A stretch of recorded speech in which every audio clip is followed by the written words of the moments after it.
Papua, tanah emas di ujung timur Indonesia. Surga yang kaya akan sumber daya alam, namun juga tanah yang menyimpan luka sejarah dan pertanyaan masa depan. Di tengah keragaman suku dan agama, ada satu pertanyaan besar yang jarang terdengar dengan lantang. Berapa persen umat muslim di Papua yang mendukung kemerdekaan Papua? Islam bukanlah agama baru di Papua. Ia telah hadir sejak ratusan tahun lalu, dibawa oleh para pedagang dari Bugis, Ternate, dan Tidore. Masjid tertua di Fakfak berdiri sebagai saksi sejarah bahwa Islam tumbuh dengan damai di bumi cendrawasih. Saat ini, umat muslim di Papua jumlahnya sekitar 15-20% dari total populasi, tersebar di wilayah seperti Fakfak, Sorong, Manokwari, Timika, dan Jayapura. Tapi bagaimana sikap umat muslim terhadap isu kemerdekaan Papua? Apakah mereka merasa menjadi bagian dari perjuangan Papua merdeka? Ataukah mereka merasa lebih aman bersama Negara Kesatuan Republik Indonesia?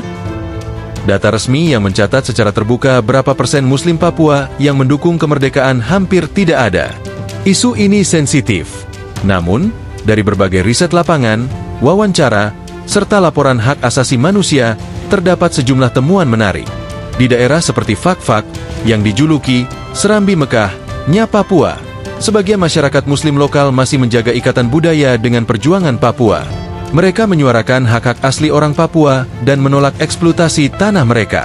Namun, di sisi lain, banyak juga komunitas muslim pendatang, dari Bugis, Makassar, hingga Jawa, yang lebih memilih bersikap netral atau bahkan menolak ide kemerdekaan.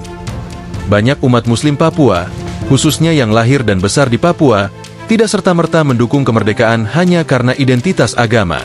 Mereka mempertimbangkan stabilitas, ekonomi, akses pendidikan, dan keamanan keluarga.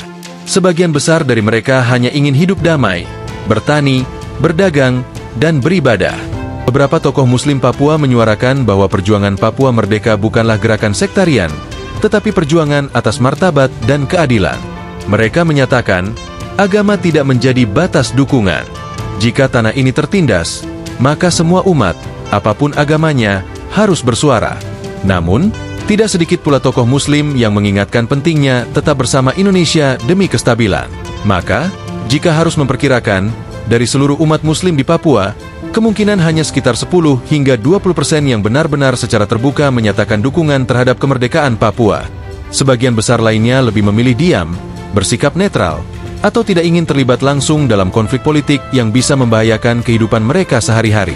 Yang mereka dambakan adalah keadilan, pendidikan yang merata, hak atas tanah leluhur, harga kebutuhan pokok yang masuk akal, bukan hanya bendera dan simbol. Mereka ingin menjadi bagian dari Papua yang damai, terhormat, dan bebas dari kekerasan, entah dalam bingkai Indonesia, atau mungkin dalam kedaulatan sendiri suatu hari nanti. Umat muslim di Papua tidak bisa disamaratakan.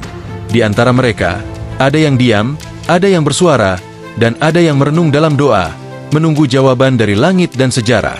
Apakah mereka siap berdiri bersama Papua merdeka?